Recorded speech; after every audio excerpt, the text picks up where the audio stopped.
how do we get back there? Because again, a lot of people that I work with and a lot of people I talk to, it's not an intentional thing. You know, feminine partners for a long time have been conditioned, especially I think just American culture. We're a hustle culture.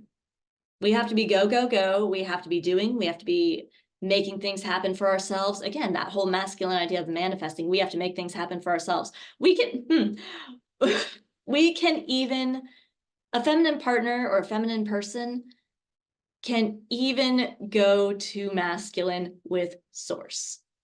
We get into a masculine energy with God self. Like, no, don't worry, God. I know exactly what I want. I've got a plan. I'm going to do this. And I've got it from here. Don't you worry.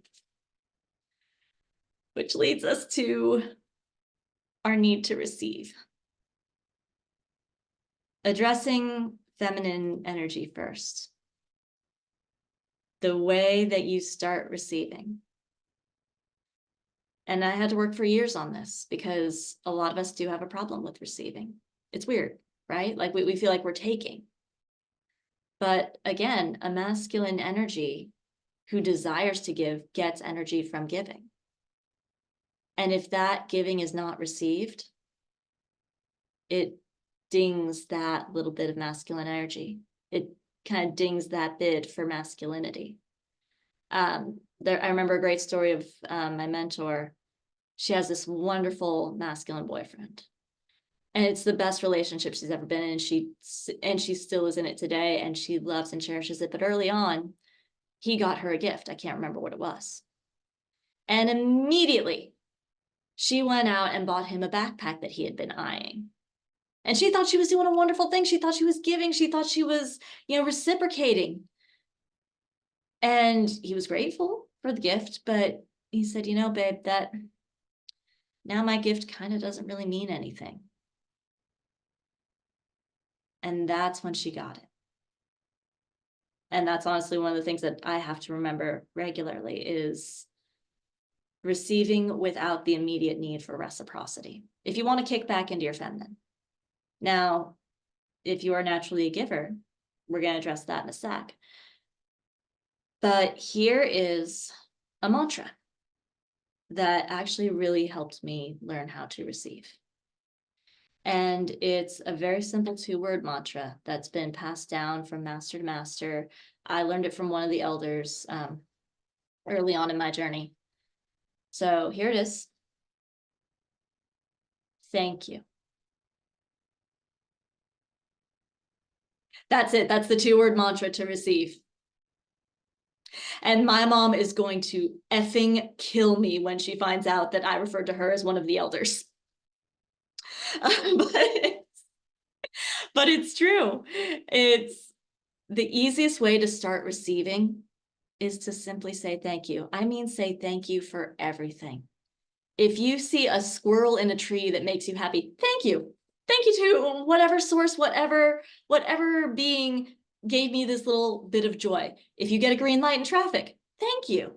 If somebody buys you a cup of coffee, even if you're networking, even if it's a business meeting, thank you.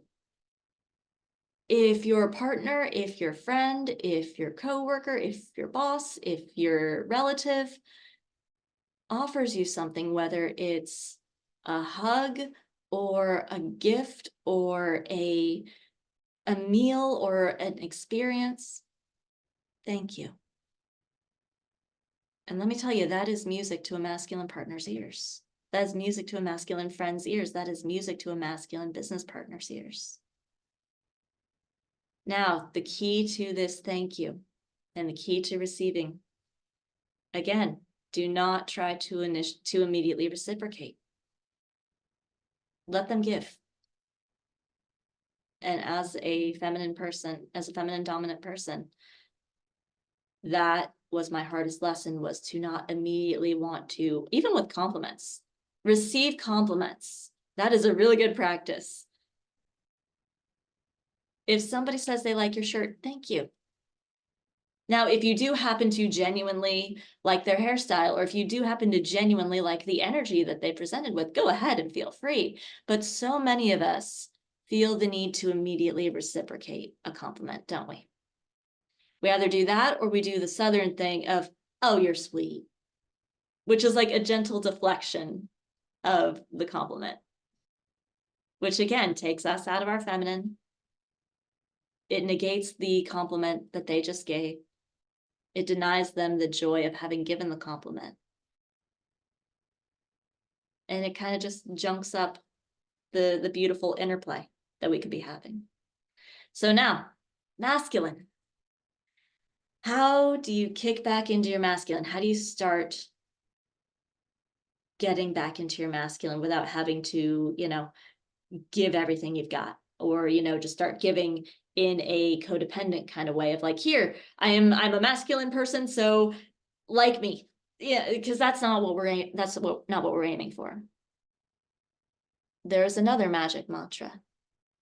Once again, handed down century over century.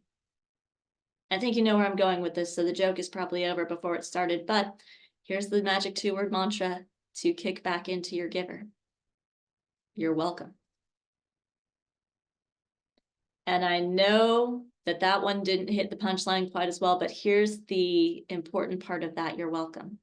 A lot of us will say, oh, no worries, or, oh, don't mention it. Receive the gratitude. See, even masculine partners and masculine friends and masculine business partners can still receive that gratitude. That is the thing that fills your cup back up. So don't brush it off. It's a very noble thought to say, if you do someone a favor, forget it. If they do you a favor, remember it. But that leaves you in an energetic deficit, givers. If somebody is offering you gratitude, it is okay. Scratch that. It's necessary to take that moment in and say, you're welcome. If it gave you joy, look, say what you want about Chick-fil-A. I gotta tell you, the whole my pleasure thing, it's a good response. It's my joy to do this. It's my honor. It's my pleasure.